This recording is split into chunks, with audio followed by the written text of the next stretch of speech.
नगर खजुरा गांव में लाला सेठ नाम का बहुत बड़ा व्यापारी रहता था। वो केसरी प्रसाद नाम के एक छोटे से जलेबी वाले से बहुत जलता था, क्योंकि वो बहुत अच्छी जलेबियां बनाता था और पूरे गांव में घूमकर जलेबियां बेचता था। इस वजह से लाला सेठ की बिक्री में कमी आ जाती है। ये केसरी प्रसाद पूरे गांव में घूम घूम कर जलेबियां बढ़ता फिरता है और यहाँ मेरी दुकान पर ग्राहक कम हो जाते हैं। इसे तो मजा चखाना ही पड़ेगा। प्रसाद सुनो, अगर तुमने यह जलेबियों का धंधा बंद नहीं किया तो तुम सोच भी नहीं पाओगे कि मैं तुम्हारे साथ क्या कर सकता हूँ। केसरी प्रसाद, तुम अपना यह जलेबियों का धंधा छोड़कर कुछ और काम शुरू कर दो। देखो सेठ, मैं अपना धंधा नहीं छोड़ सकता। मैं जलेबियां बेचकर ही अपनी बेटी का फीस भरता हूँ और अपना घर चलाता हूँ। मैं अगर यही धंधा छोड़ दूंगा तो मैं क्या करूंगा फिर? अगर तुम्हें मेरे धंधे से कोई दिक्कत है तो तुम ही अपनी मिठाई का धंधा बंद करके कोई और धंधा शुरू कर लो। इस बात पर केसरी प्रसाद लाला सेठ और भी ज्यादा चिढ़ जाता है और वहाँ से चला जाता है। इस केसरी प्रसाद को अब मजा चखाना ही पड़ेगा। कुछ दिनों बाद, पिताजी, हमारे स्कूल में कल एनुअल फंक्शन है और सबका खाना भी वहीं पर होगा। अच्छा ठीक है मेरी राजकुमारी। हाँ, तो आप कल 4 बजे स्कूल में आ जाना। लाला सेठ का बेटा गुड्डू भी झुमरी के ही स्कूल में पढ़ता है, तो वहाँ पर लाला सेठ भी पहुँच जाता है। उसके आदमियों को कहलवा कर वो झुमरी के खाने में कुछ मिला देता है।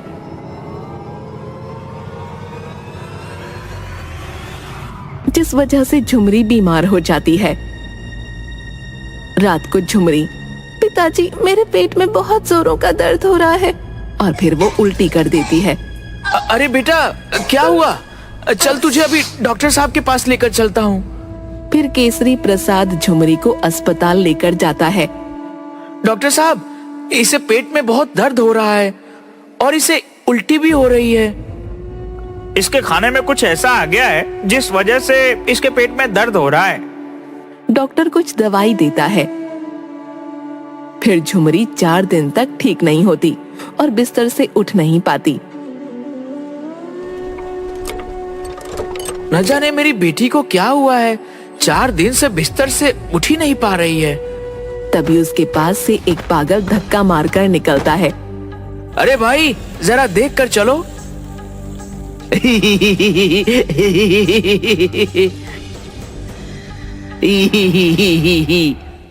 तुम्हें खाना है तो खा लो। पर इसमें दवाई मिली है ना? क्या? अरे नहीं नहीं भाई, इसमें कोई दवाई नहीं मिली है, खा लो। ये मैंने खुद अपने हाथों से बनाई है। अरे नहीं, वह है ना, वो मोटा सेठ, उसने इसमें दवाई मिलाई थी। तभी वहाँ झुमरी आ जाती है।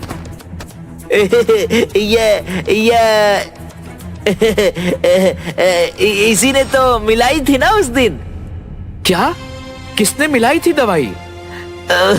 उस मोटे सेठ ने उस दिन मिठाई में कुछ मिला दिया था।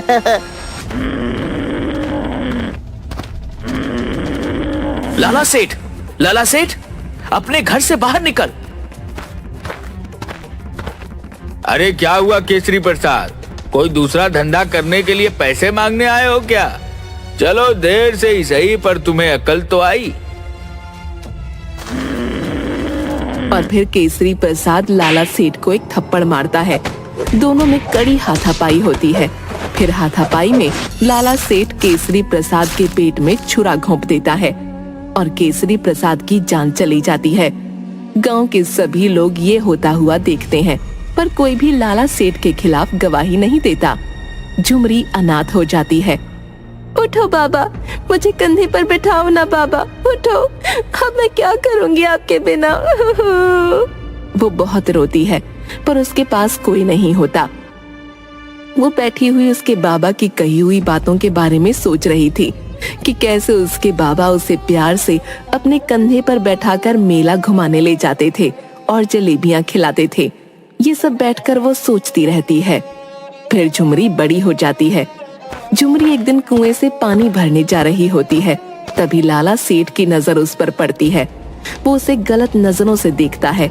झुमरी के पास उसे हाथ लगाने के लिए बढ़ता है। तभी झुमरी उसके सिर पर पानी का घड़ा फोड़ देती है।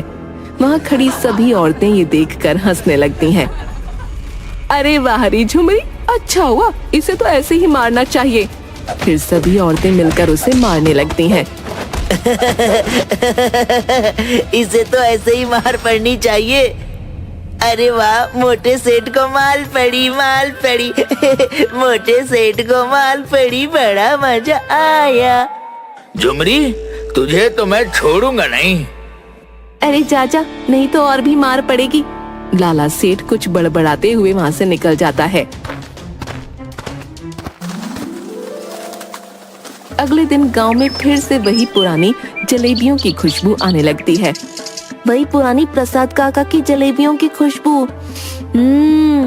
फिर वो बाहर निकलकर देखता है तो झुमरी जलेबियों के ठेले पर जलेबियां लेकर बेचने निकलती है। देखते ही देखते झुमरी की बहुत सारी जलेबियां बिक जाती हैं। अरे वाह बेटा, तुम्हारी जलेबियां तो प्रसाद की जलेबियों से भी बहुत स्वादिष्ट है।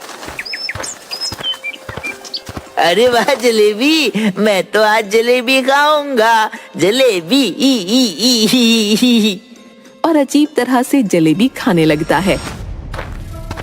खाते खाते उसे लाला सेठ दिख जाता है तो वो लाला सेठ के ऊपर जलेबी फेंक देता है।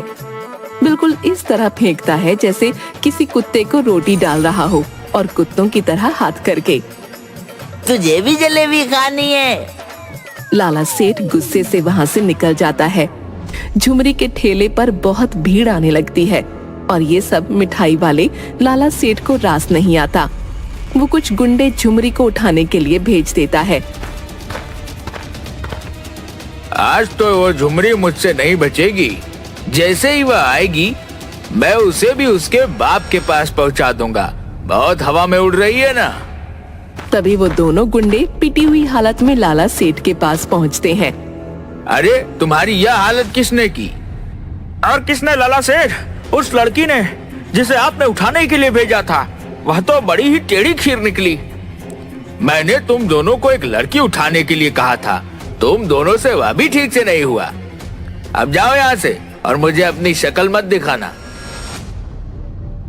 पर ये झुमरी इन दोनों हट्टे कट्टे पहलवानों को कैसे पीट सकती है? फिर उसे याद आता है कि उसने उसकी भी हालत खराब कर दी थी। वो सोचता है कि झुमरी को मजा चखाना ही पड़ेगा। एक दिन झुमरी जलेबी का ठेला लेकर गांव में बेचने जा रही थी। तभी लाला सेठ उसकी गाड़ी को झुमरी के ठेले के आगे रोक देता है। झुमरी उसका ठेला रोड की दूसरी तरफ ले जाने लगती है। फिर लाला सेठ उसकी गाड़ी को और आगे बढ़ा लेता है और झुमरी को नहीं निकलने देता। फिर लाला सेठ गाड़ी से बाहर निकलता है।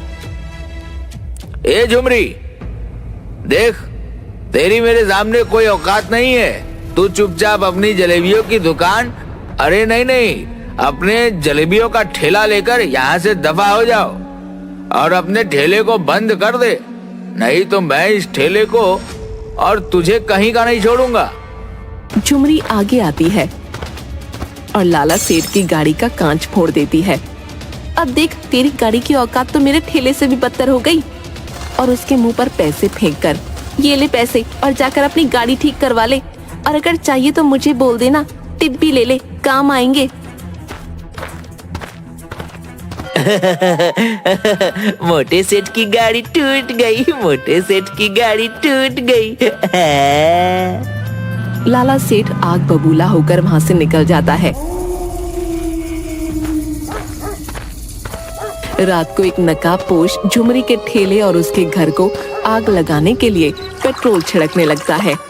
आज तो यह झुमरी नहीं बच पाएगी। और माचिस जलाकर घर पर फेंकने ही वाला होता है। तभी पीछे से वो पागल उसका हाथ पकड़ लेता है। नकाबपोश उस पागल को धक्का देकर नीचे गिरा देता है। तभी झुमरी वहाँ आ जाती है। देखो, यह तुम्हारे घर पर आग लगाने वाला था। मैंने इसे पकड़ लिया, मैंने चोर पकड़ लिया। और फिर झुमरी उसे थप्पड़ लगाती है और उसका नकाब निकालती है तो वो कोई और नहीं लाला सेठ होता है। लाला तू इस हद तक गिर जाएगा, मैंने ये सोचा भी नहीं था। जो किसी की जान ले सकता है वो कुछ भी कर सकता है। ए झुमरी, तुझे क्या लगता है मैं तुझे ऐसे ही छोड़ दूंगा? तुझे तो मैं तेरे बाबा के पास पहुंचा कर ही रहूंगा। उसे भी मैंने बहुत धमकियां दी थी, पर वह सीधी तरह नहीं माना। फिर मैंने उसका पत्ता काट दिया, पर अब तूने भी मेरी नाक में दम कर दिया है। मैं तुझे भी नहीं छोड़ूंगा। और ये पागल, आज तो यह भी मेरे हाथों से मरेगा। और फिर लाला सेठ चाकू निकालकर झुमरी को मारने के लिए आगे बढ़ता है। तभी वो पागल सीधा खड़ा हो जाता है और लाला सेठ का हाथ पकड़ लेता है और चाकू नीचे फेंक देता है। लाला सेठ को वो एक थप्पड़ मारकर नीचे गिरा देता है। लाला सेठ का थप्पड़ की वजह से सिर चकराने लगता है और उसके कानों से खून निकलने लगता है। हवलदार, पकड़ लो इस लाला सेठ को और बंद कर दो हवालात में। तुम ठीक कैसे हो गए? और ये सब क्या नाटक लगा रखा है? ये कोई नाटक नहीं है लाला सेठ। तुझे पकड़ने के लिए मुझे पागल बने रहने का नाटक करना पड़ा, ताकि मैं तुझे रंगे हाथों पकड़ सकूं। ये देख, तेरे किए हुए सारे गुनाहों के सबूत, ये फोटो। हाँ लाला सेठ, तुझे क्या लगा था मैं अकेली हूँ? मेरा साथ देने वाला कोई नहीं। जब तूने मेरे पिताजी को दुकान बंद करने के लिए धमकाया था, तब मैं अकेली बगीचे में बैठी हुई रो रही थी। तब इंस्पेक्टर जुगनू मेरे पास आए और मुझसे पूछा, अरे क्या हुआ गुड़िया रानी? कुछ नहीं, वो मोटा मिठाई वाला, वो मेरे पिताजी को रोज धमकाता है और उन्हें जलेबियां बेचने के लिए मना करता है। उस मोटे सेठ की वजह से मेरा भी कोई दोस्त नहीं बनता। अच्छा, तो आज से मैं तुम्हारा दोस्त।